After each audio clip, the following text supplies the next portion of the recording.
Welcome to Everyday First Class. In this video, we're going to be talking about how to eat,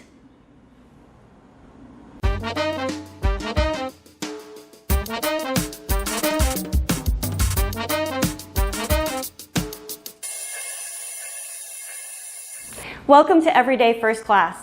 I'm Joanna, and on this channel, we are working to make your life better every day. In today's video, we're talking about food. Do you know how to eat?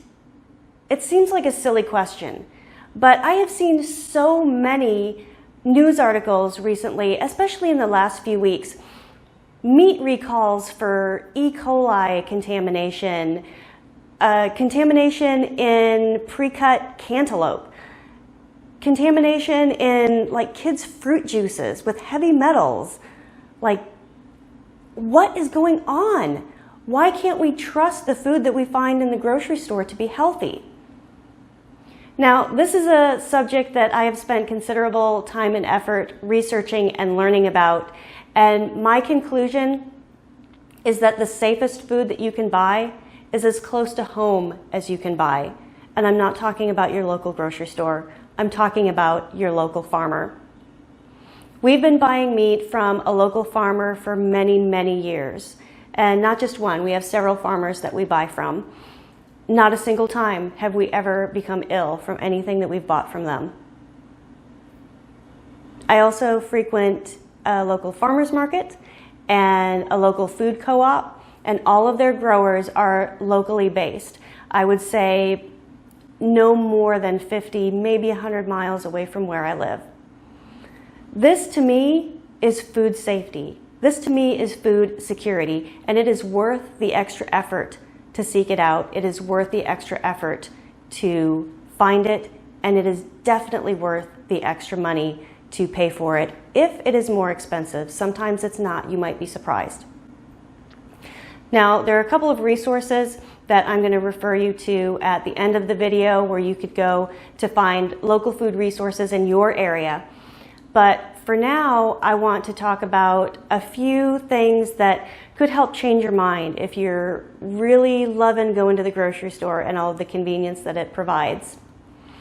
Now, as I've already addressed, there's a lot of food safety issues, and all of these food safety and contamination issues are coming from very large scale providers. Huge meat packing plants, huge vegetable farms, if you can even call them that. This is where the problems occur. When you have a very large scale operation, it can be very difficult to have quality control. That is one of the big benefits of a small farmer, is that they have a lot of quality control. They're very close to their product. And in many cases, they're very close to their consumer, me and other people that buy from them. They care about us. They don't want us to get sick.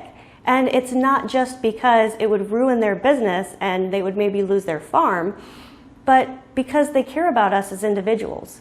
They know us, they know our families, they ask about our children. This is the kind of relationship that equals food safety. Another thing that I'd like to talk about is something that you hear a lot about in vegetarian and vegan circles, and that is the way animals are treated on factory farms for meat production. Now, I wholeheartedly agree with pretty much every bad thing that they say about these factory farms. Animals that wallow around in their own feces and their own urine, animals that are so sick they have to be fed antibiotics. From a perspective of someone who cares about animal treatment, I think it's absolutely abhorrent. Chickens that are this close together that trample each other, pigs that they have to cut off their tails so that they don't bite each other's tails. This is not nature's way. This is not the way it's supposed to be.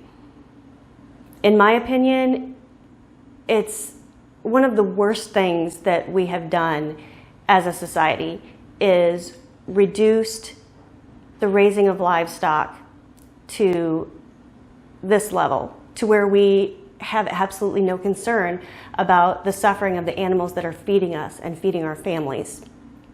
And one of the really big negatives that has come from this is because they have to feed the animals antibiotics to keep them from dying before they go to the slaughterhouse, we end up with a situation where we're creating a lot of antibiotic resistance.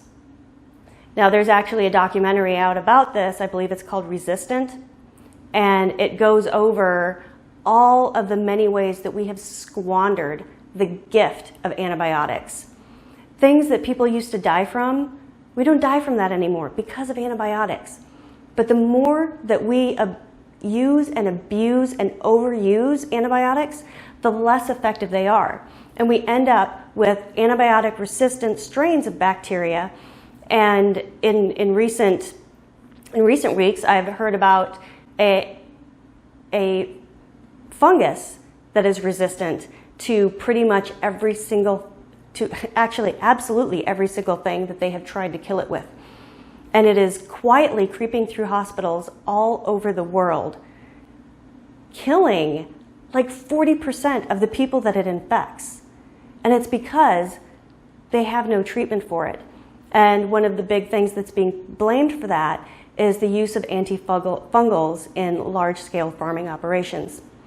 So if you want to raise your children or live in a world where you might still die from a bacterial infection or from a fungus, then keep supporting factory farms by all means. But if you're interested in being part of the future, being part of the change, seek out a local farmer. At the very least, buy organic. But at the very best, do it for yourself. Do it for the planet. Do it for everybody. Seek out a local farmer that can provide you with safe, antibiotic-free, and locally produced food for you and your family. Now, there are many, many other reasons that you might want to buy local. One is having a relationship. One is having a food security net. If you're a prepper, you might want to have a lot of friends that are farmers that might keep you on their short list in the event that getting groceries becomes difficult. There's also the economic factor of keeping your dollars and your food dollars closer to home. There are many, many reasons to do so. And the more you read, the more you will find out. But for me, one of the biggest reasons to do it is to preserve food safety and larger safety and health of both animals and humankind for years to come, is to eat a local food-based diet. So I hope I've given you some things to think about with this video. Again, I will share some resources on the next slide at the very end so that you can do some research on your own. If you found value in this video, please give me a thumbs up. If you haven't already done so, please hit the red subscribe button and the little bell so that you'll get notified every time I upload a new video, and you could learn something to help make your life better every day.